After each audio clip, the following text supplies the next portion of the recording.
오늘 제목은 거룩한 매력, 바로 예수. 이런 제목을 본문을 통해서 잡아봤습니다. 내가 믿는 예수님이 자랑스러운 매력적인 분이다 라고 하는 고백을 우리가 하고 있는가 묻게 됩니다. 거룩한 매력을 지닌 분, 단순한 매력이 아니라 거룩한 매력. 이 거룩한 매력이라고 하는 말이 무슨 뜻일까요? 우리가 인간적인 세상적인 매력을 보면 그 사람 참 잘났다, 멋있다, 키도 크고, 또 여성을 보면서 때로는 몸매도 예쁘다. 이게 외모라고 한다면 마음으로는 그 사람 참 포용력이 있다, 그 사람 소통도 참 잘한다, 대화가 된다, 유머가 있고, 남을 보면 따뜻한 배려심도 있다.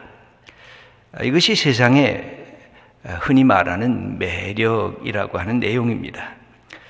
그런데 그냥 매력이 아니라 거룩한 매력이라고 할 때는 어떤 의미가 담겨져 있는 것일까요?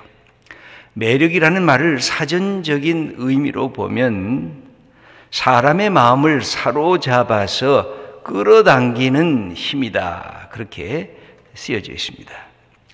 여러분, 물질이라고 하는 것을 보면 물질에는 두 가지 힘이 있는데, 하나는 청력, 밀쳐내는 힘이 있습니다. 또 하나는 인력, 끌어당기는 힘이 있습니다.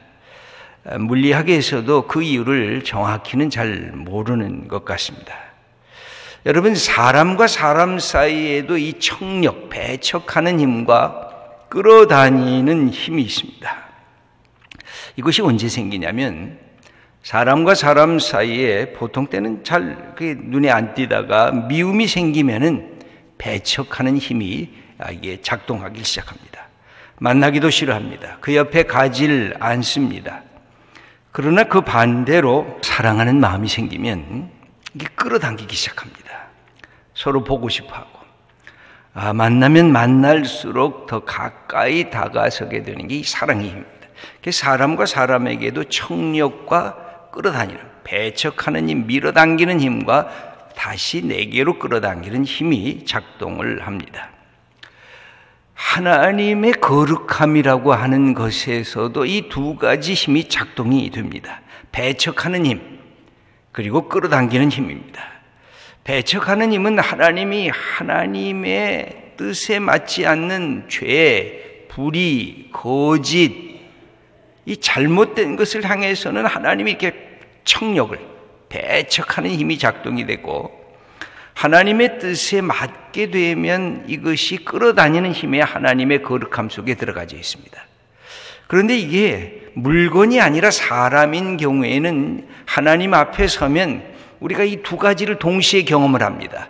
하나님이 나를 배척하는 그 힘과 나를 끌어다니는 힘을 동시에 경험하는 것이 신앙이라고 할 수가 있습니다. 하나님의 거룩함 앞에 섰던 믿음의 선배들의 모습에 이런 것을 찾아볼 수가 있습니다. 모세가 호렙산에서 어느 날 갑자기 떨기나무 불꽃 가운데에서 하나님의 음성을 들으면서 그 앞에 그냥 죽은 듯이 얼어붙습니다. 그 앞에 나가설 수가 없습니다. 하나님의 배척하는 힘, 나 같은 죄인, 나 같은 부끄러운 사람을 배척하는 힘을 경험하게 되면서 동시에 하나님께서 잡아당기는 힘을 경험하게 됩니다. 이것은 이사야가 성전에서 하나님의 거룩함을 목격할 때도 화로다 나여 죽게 되었구나 하면서 하나님이 나를 내팽개치는 힘을 경험하는 동시에 누가 우리를 위해서 갈고라고 하는 하나님의 초청장을 받게 됩니다. 여러분, 예수님의 수제자였던 베드로도 바닷가에서 예수님의 말씀이, 능력이 나타날 때 그 자리에 그대로 엎드렸습니다. 나는 죄인입니다. 무릎을 꿇었습니다. 내게서 떠나달라고 그렇게 요청을 했습니다. 그런데 그런 모습을 보면서 예수님께서 이제는 네가 물고기를 낚지 말고 사람을 낚는 그런 어부가 되게 내가 하겠다 하면서 예수님의 초청하는 장면이 기록이 되어 있습니다. 사도 바울도 다메섹 도상에서 부활하신 예수님을 만나면서 그 자리에 꼬꾸라칩니다. 그리고 눈까지 멀게 됩니다. 그런데 그 속에서 하나님이 자기를 이 시대를 향해서 불러주시는 하나님의 소명과 사명을 깨닫게 된 것을 볼 수가 있습니다.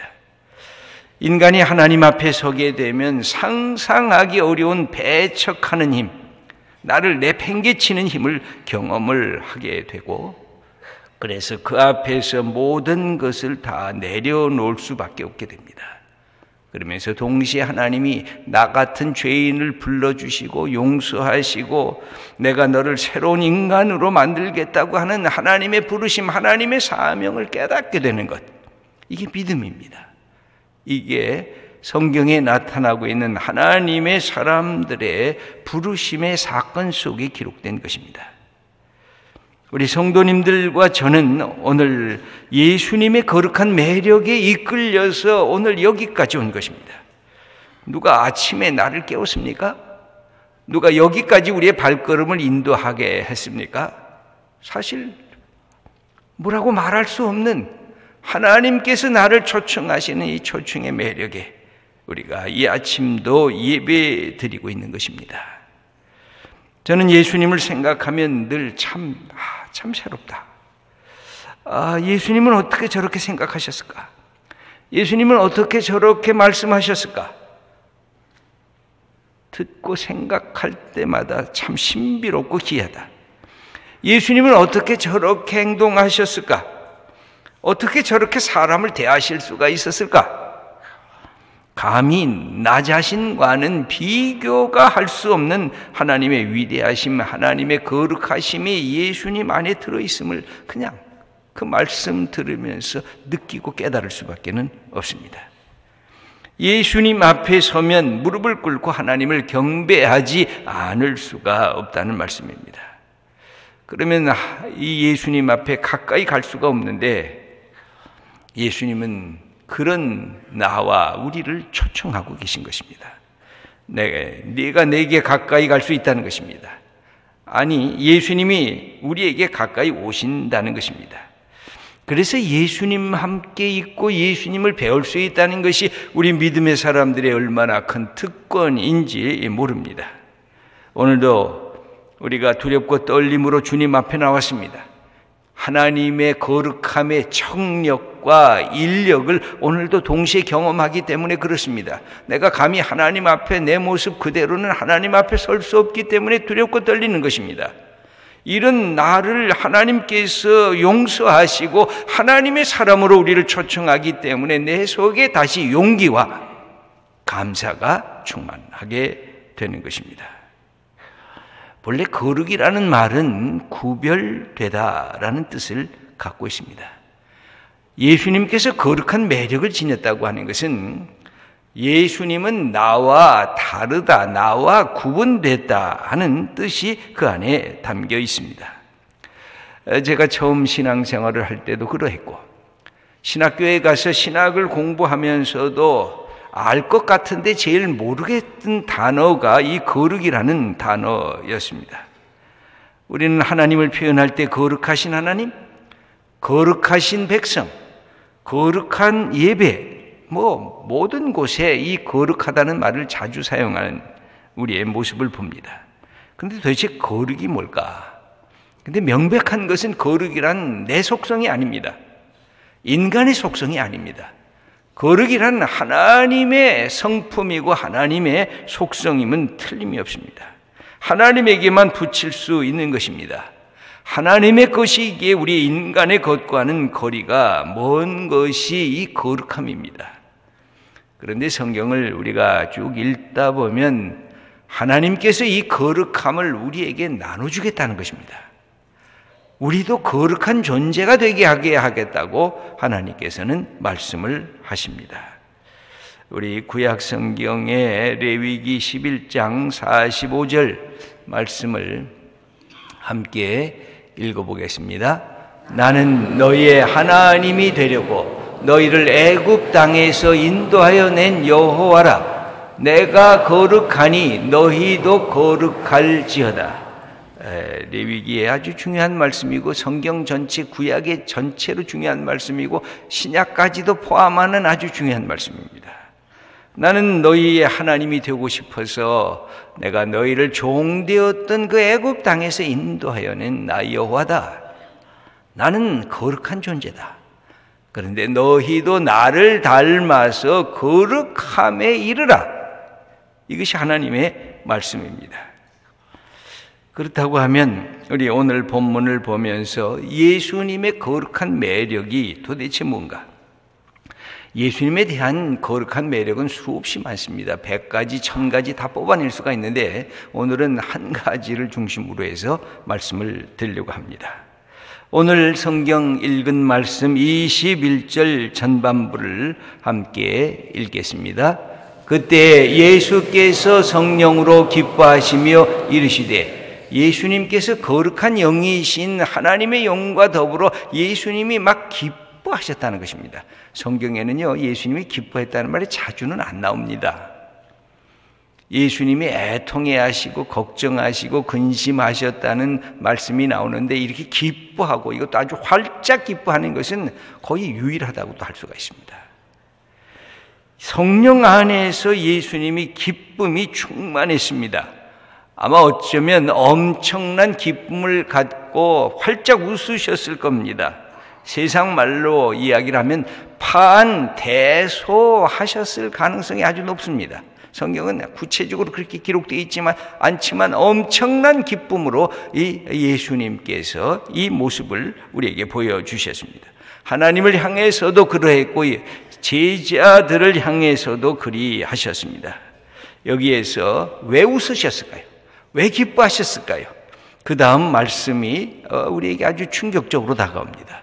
21절 후반부입니다. 천지의 주제이신 아버지여, 이것을 지혜롭고 슬기 있는 자들에게는 숨기시고 어린아이들에게는 나타내심을 감사하나이다. 여기 보면 이것이 뭘까요? 이것은 예수 그리스도의 복음입니다. 하나님의 뜻입니다. 하나님의 계시입니다. 이것을 누구에게는 감추었다고요? 지혜자와 슬기롭다고 여기는 자들에게는 하나님이 감추셨다는 거예요. 누구에게 열려졌다고요? 어린 아이들에게 열려진 것, 그것을 예수님이 좋아하셨다는 거예요. 저는 이 구절을 보면 이게 도대체 무슨 뜻일까?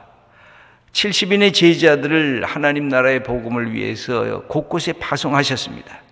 귀신들이 항복하고 질병이 치유되고 예수 그리스도의 복음이 들려지면서 믿게 된 그 모습을 갖고 제자들이 기쁨으로 돌아와서 보고대회를 한 다음에 있었던 사건입니다.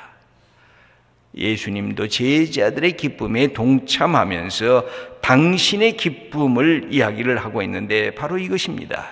지혜롭고 슬기 있는 자들에게는 숨기셨다는 것입니다. 당대의 지혜자들이 누구였을까요? 총명한 자들이 누구였을까요? 종교적 지도자들이었습니다. 바리새인들이었습니다. 서기관들이었습니다. 제사장들이었습니다. 모든 것을 갖고 있고 우리가 최고의 지식인이다, 지혜인이다 라고 생각하는 사람들에게 하나님의 계시가 닫혀졌다는 겁니다. 여러분, 여기에 예수님의 기쁨 속에 하나님의 뒤집기의 사건이 있습니다. 뒤집기의 가치관, 뒤집기의 세계관, 이 전복의 이 세계관과 가치관, 기존적인 질서를 하나님께서 바꾸시겠다는 것입니다. 하나님께서 새로운 대안적 세계를 열어놓고 계시겠다고 하는 이 말씀이 우리에게 엄청난 충격으로 다가옵니다. 대비되는 단어가 바로 그것입니다. 지혜로운 자들과 어린아이들입니다. 당연히 알아야 할 자가 모르게 된다는 것입니다. 당연히 깨달아야 할 자가 무지하다는 것입니다. 그 반대로 몰라도 될 것 같은 자는 알고 깨닫게 된다는 것입니다. 하나님의 계시가 더 그러하다는 것입니다. 이것은 하나님의 뒤집기라고 할 수가 있습니다. 하나님은 뭔가 갖고 있는 자, 뭔가 자기 것을 자랑하는 제자들 편에 서지 않겠다고 하는 하나님의 선언입니다. 오히려 기다리는 자, 없는 자, 갖지 못한 자, 순전한 자들인 어린 아이들 편에 내가 서겠다고 하는 하나님의 선언입니다. 이 자체가 엄청난 역전의 시대를 예고하는 하나님의 뜻이었습니다. 여러분, 성경은 우리 하나님께서 이렇게 다가오셨기 때문에 우리가 예수 믿게 된 것입니다.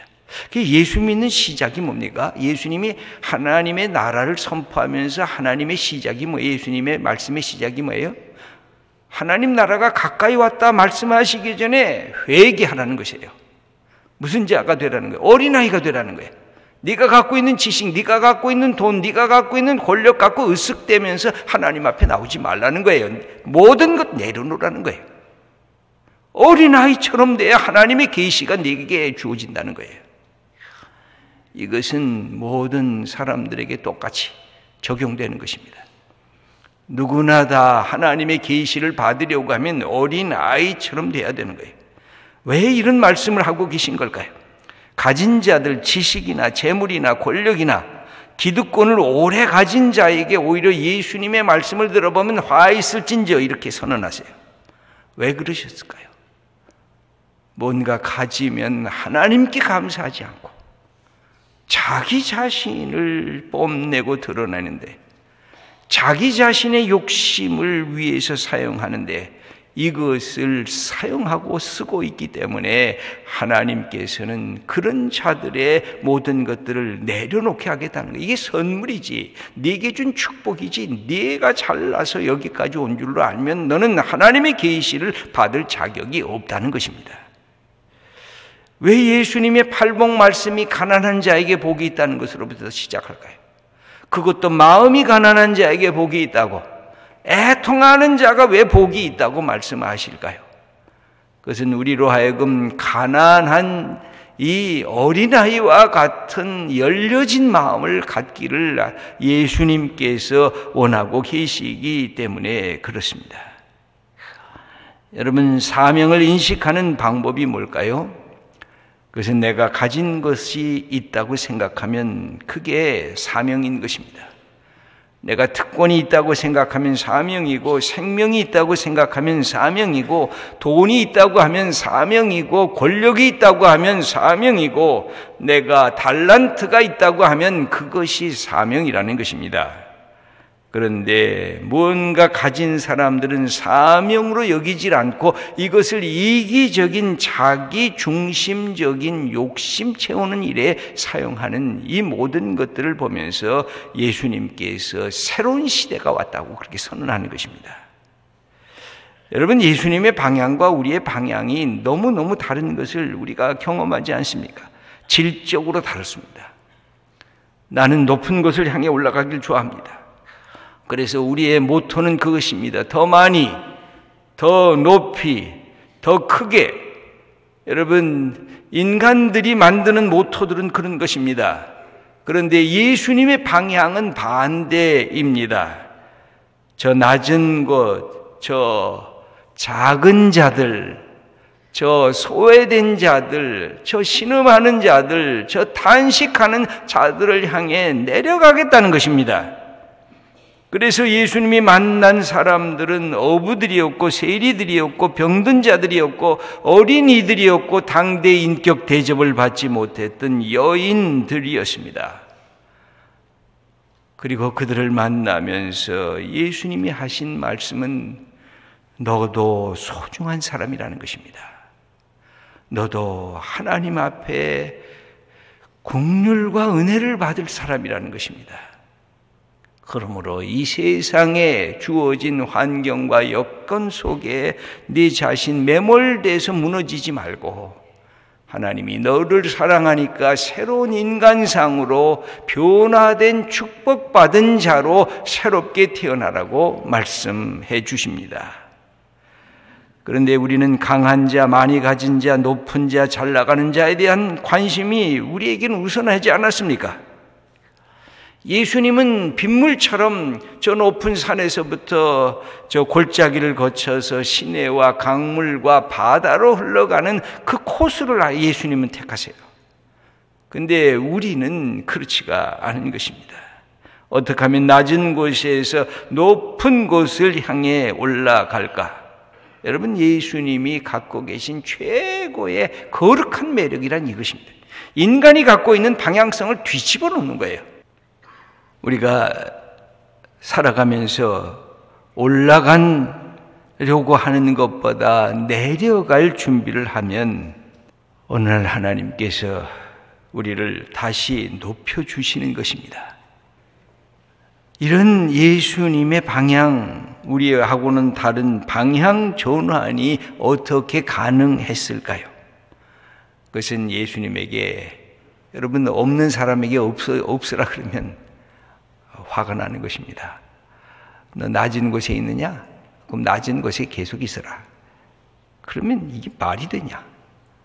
내가 세상에서 힘 있는 사람들에게 억눌려 있는데 너 계속 억눌려 있어라. 이게 말이 안 되는 거 아닙니까? 그래서 예수님을 우리가 먼저 받아야 될 이유가 거기에 있는데, 예수님은 어떤 자의식이 있었을까요? 왜 이렇게 내려가실 수가 있었을까요? 이 하나님의 뜻이라고 이걸 기뻐하실 수가 있었을까요? 22절 말씀을 함께 읽겠습니다. 내 아버지께서 모든 것을 내게 주셨으니 아버지 외에는 아들이 누구인지 아는 자가 없고 아들과 또 아들의 소원대로 계시를 받는 자 외에는 아버지가 누구인지 아는 자가 없나이다. 예수님이 하나님을 알고 계셨기 때문에, 하나님의 뜻을 알고 하나님이 자기를 이 땅에 보내신 이유를 알고 계셨기 때문에 예수님의 자부심과 예수님의 자존감과 예수님의 자아 정체성에 대한 이 확인이 있으셨기 때문에 낮은 자리에 내려가는 것을 두려워하지 않으셨어요. 겁내지 않으셨어요. 여러분, 이 모습을 보니까 이게 얼마나 예수님이 매력적인지 몰라요. 우리 소망교회 성도님들, 뭔가 가진 것이 있잖아요. 어떻게 보면 대한민국의 0.01%에 해당되시는 분들 아닌가요? 내가 가진 건 나만을 위해서 살려고 하면 그거 다 쓸 수가 있겠습니까? 내가 가진 돈, 내가 가진 명예, 내가 가진 권력, 내가 가진 달란트, 나만을 위해서 얼마나 이거 많이 사용할 수가 있겠습니까? 정말 매력적인 그리스도인이 되려고 하면 우리가 갖고 있는 것들을 어떻게 하나님을 위해서, 하나님의 마음을 품고 이 땅에 연약하고 고통받는 사람들을 위해서 내가 사용할 수가 있을까? 매력의 포인트는 여기에 있습니다. 이것은 인간으로서 불가능한 것입니다. 그래서 거룩한 매력인 것입니다. 우리에게 이것을 주고 예수님의 제자들을 키우시면서 23절에 그래서 이렇게 말씀을 하십니다. 제자들을 돌아보시며 조용히 이르시되 너희가 보는 것을 보는 눈은 복이 있도다. 누구를 봅니까? 예수님을 봅니다. 예수님을 보는 자, 이것을 깨달은 자는 복이 있다고 하는 말씀입니다. 사랑하는 성도 여러분, 우리가 예수 그리스도의 앞에 나왔습니다. 우리를 끌어주시는 그분의 거룩한 매력 때문에 이제 우리가 예수님의 마음을 품게 됩니다. 하나님, 내 남은 인생 하나님을 위해서, 우리 대한민국을 위해서, 우리 교회를 위해서, 우리의 연약한 사람들을 위해서 내가 쓰임받고 싶습니다. 여러분, 한 분 한 분 마음속에 우리에게 주어진 이 예수님의 거룩한 매력을 우리의 삶에 받아들이시고, 내가 예수님의 제자요, 내가 하나님의 아들이요, 하나님의 딸인 것, 이 정체성을 가져야 이 거룩한 매력을 선언하고 보여줄 수 있는 사람이 될 수 있을 것입니다. 우리 한 분 한 분 이 놀라운 믿음의 축복을 받는 하나님의 자녀들 다 되시기를 축원합니다.